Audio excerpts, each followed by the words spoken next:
Assalamualaikum warahmatullahi wabarakatuh. Waalaikumsalam warahmatullahi wabarakatuh. Bagaimana kabar kalian hari ini?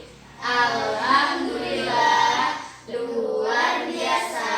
Tetap semangat belajarnya. Allahu Akbar. Yes.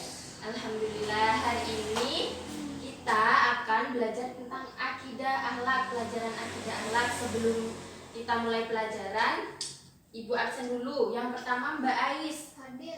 Yang kedua Mas Leo Hadir. Yang ketiga Mbak Naura. Hadir. Yang keempat Mbak Nazwa. Hadir. Dan yang terakhir Mas Reza. Hadir. Sebelum kita mulai, kita membaca doa terlebih dahulu. Bismillahirrahmanirrahim. Raditu billahi robba wa bil islami dina wa bi Muhammadin nabiyya wa rasula. Rabbi zidni ilma warzuqni fahma. Amin ya rabbal alamin. Baik, kita masuk pelajaran akidah akhlak bab 3 mengenai qada dan qadar Allah.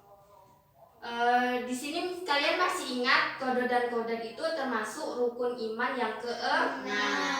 Yang pertama, rukun iman kepada Allah. Yang kedua kepada Malaikat. Yang ketiga kepada kitab Allah. Yang keempat kepada Rasul. Yang kelima kepada Hari kiamat. dan yang terakhir keenam iman kepada Qada dan qadar. Pintar sekali. Sebelumnya kita menyanyi dulu ya rukun iman. Ibu guru contohkan terlebih dahulu. 1, 2, 3. Rukun iman ada 6.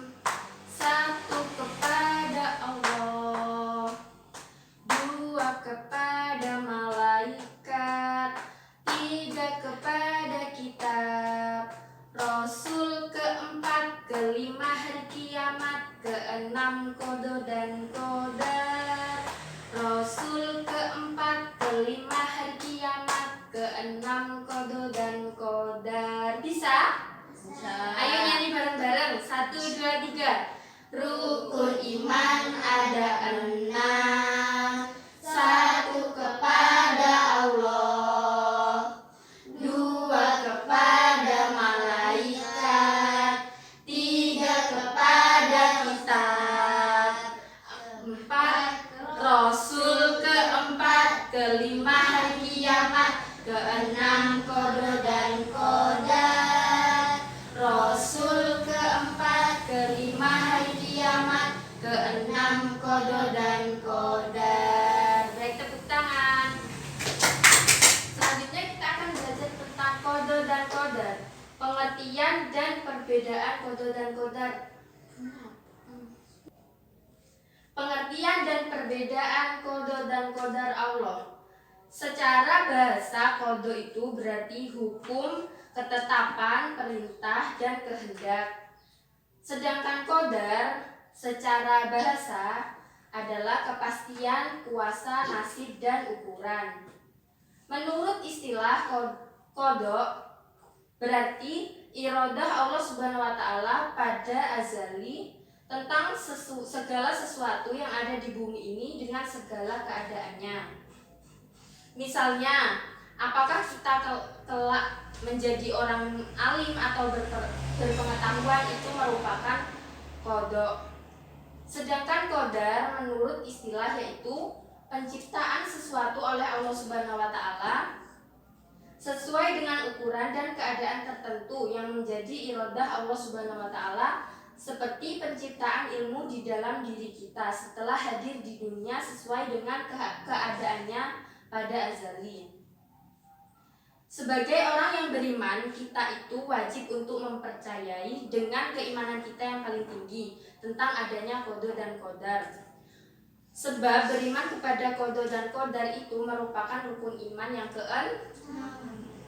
Selanjutnya, perbedaan qada dan qadar. Qada itu suatu ketentuan dari Allah Subhanahu wa taala atas makhluknya sejak zaman azali dan tidak bisa dirubah dengan apapun. Sedangkan qadar merupakan ukuran atau batasan dari ketetapan Allah Subhanahu wa taala atas segala keputusan di saat kita telah berada di alam dunia sesuai dengan usaha dan upaya kita dalam berusaha. Istilah qada dan qadar itu dalam kehidupan manusia disebut sebagai takdir. Takdir itu dibedakan menjadi dua macam. Yang pertama takdir mu'allaq dan yang kedua takdir mubrom. Takdir mu'allaq itu ada yang tahu? Belum tahu. Takdir mu'allaq itu yaitu takdir yang tidak bisa diubah oleh manusia. Contohnya seperti orang sakit, itu kan bisa berobat agar menjadi sembuh. Yang kedua itu contohnya orang miskin harus berusaha bekerja, giat bekerja agar menjadi kaya. Yang ketiga contohnya pelajar harus rajin belajar agar nilainya menjadi lebih baik. Yang kedua yaitu takdir mubrom. Takdir mubrom itu takdir yang tidak bisa diubah oleh manusia. Itu sudah menjadi ketetapan Allah. Contohnya kelamin manusia ada laki-laki dan perempuan. Yang kedua kematian atau maut manusia. Yang ketiga jodoh manusia dan lain-lain. Lalu kita akan belajar tentang hikmah mempelajari qada dan qadar. Yang pertama melatih diri untuk banyak bersyukur dan sabar. Yang kedua terhindar dari sifat sombong dan putus asa. Yang ketiga mampu optimis dan giat bekerja. Dan yang terakhir menenangkan jiwa. Sekarang Ibu kasih pertanyaan. Kematian itu merupakan takdir apa? Takdir mu'allaq apa mubrom? Kematian mubrom, pinter. Terus orang sakit takdir apa? Ya betul. Kelamin manusia mubrom, pinter. Lalu orang miskin mu'allaq, pinter. Baik, segitu saja pelajaran hari ini. Kita akhiri dengan membaca hamdalah. Alhamdulillahirabbil alamin. Kurang lebihnya mohon maaf. Assalamualaikum warahmatullahi wabarakatuh. Waalaikumsalam warahmatullahi wabarakatuh.